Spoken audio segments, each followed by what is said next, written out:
Welcome to Lesson 3, Using Adobe Bridge. Adobe Bridge is the command center of the Creative Suite. In Adobe Bridge, you can manage and organize your files, utilize and modify XMP metadata for faster searches, and quickly preview files before opening them. We're going to be using Bridge throughout this book for you to access your files, and you can open it several ways. One is that you can, of course, use the Launch Bridge button in the application bar in most of your applications included in the Creative Suite, but you can also access it separately. You'll see that I'm in Windows Vista, but I can also go through my Programs folder and access it that way as well. Now, what I'm going to do is just click on Launch Bridge, and it launches Adobe Bridge, and right now I am looking at the contents on my desktop.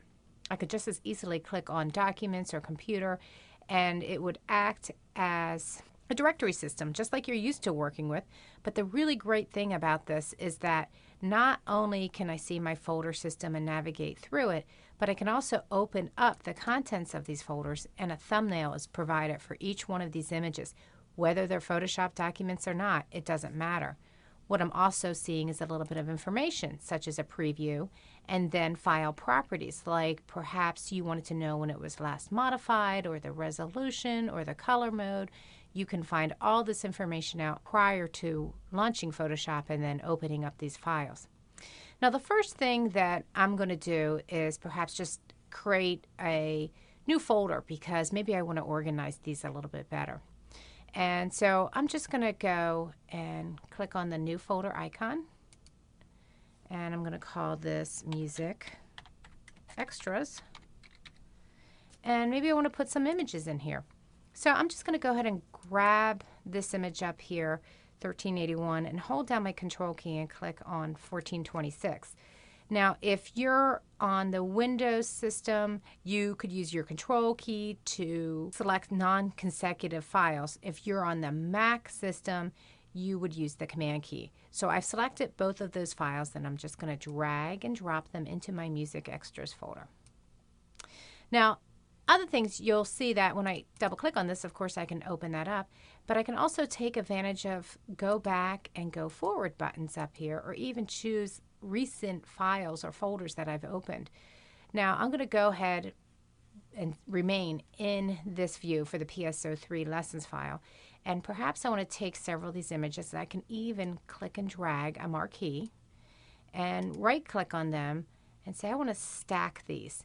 And when I group these as a stack, they stack up together, and you might want to do this when you're organizing files and you want to keep projects together or files that are similar together.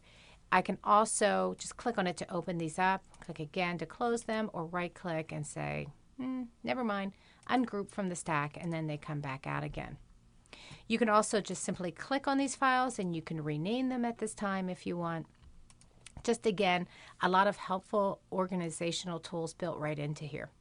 Now, perhaps I want to do something else like, oh boy, maybe I'm accessing a server all the time to find my logos, and it is difficult. I have to go through computer to an FTP server, and it's usually maybe 10 or so steps for me to access that folder. Well, what I can do is simply take a folder that I use on a regular basis, and you'll notice that I can drag it and drop it into my Favorites tab. And when I click and drag it, that now appears here, so that when I want to access it, like for instance, I'm back on the desktop and I want to quickly get to the Music Extras folder, I can simply click on it and voila, it appears, so that I can continue working on it. Now I'm going to go back to the PSO3 lessons and take this a little bit further. Perhaps I want to add keywords to some of these files so that I can find them easily, or metadata so that I can find them easily. I'm going to click on any one of the images, and I'm going to scroll down. I'm going to open this up a little bit. You can see I can open up the docking area. And by the way, if you're not seeing the same view as me, make sure that you are in the Essentials view, and you'll notice that you can grab this bar and open it up. And also note that as I scroll down, you'll see some of these items in the metadata have little pencils off to the right. That means these are items that I can change. So perhaps I want to come down here and say, I want to put in here who created this particular file. I'm going to open up the IPTC core, and I'm just going to put in here that the creator, his job title is King of the World.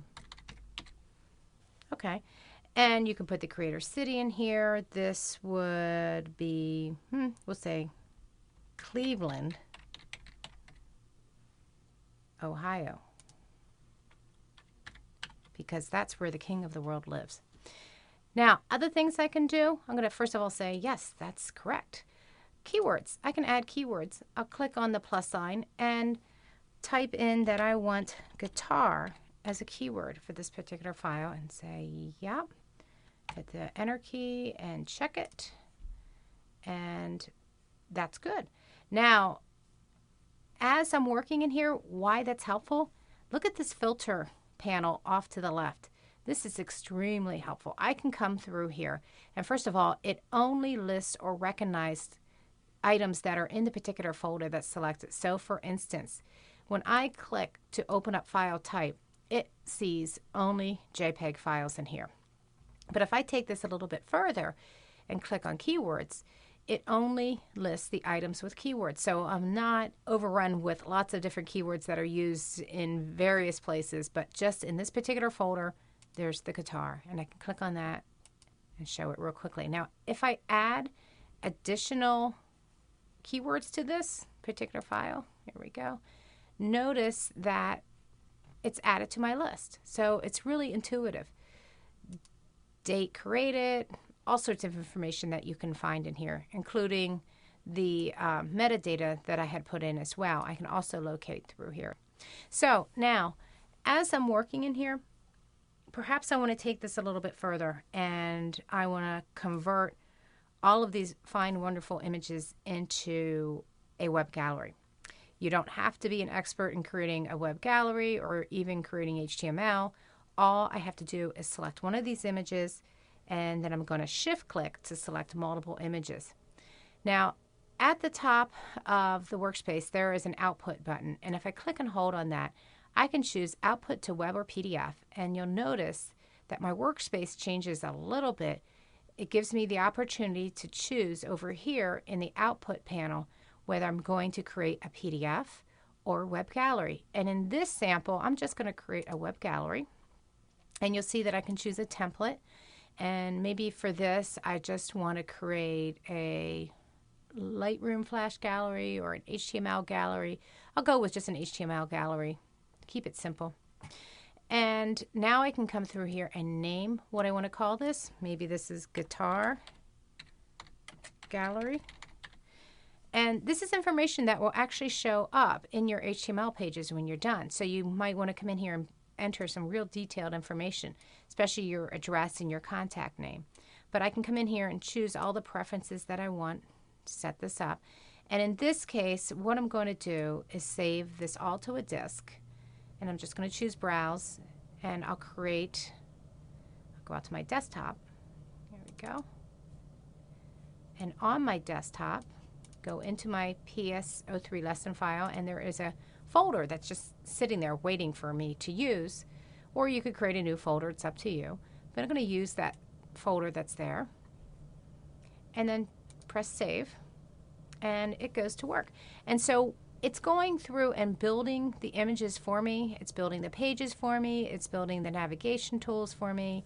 When I click on Gallery Created, it's even going through and it's going to build the final HTML page for me. So let me show you what has been done in here. I'm going to close this up a little bit here as well as this. And if I go back into the PS03 lessons file, you'll see that inside of here in my web folder is a folder that contains all the information that I need.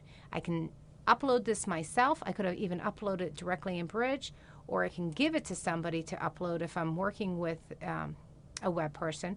But I'm just going to launch the index page here so that you get an idea of what it looks like. It's launching in the browser. And let me just go ahead and say allow blocked content. Yes, that's fine. And here's the web gallery.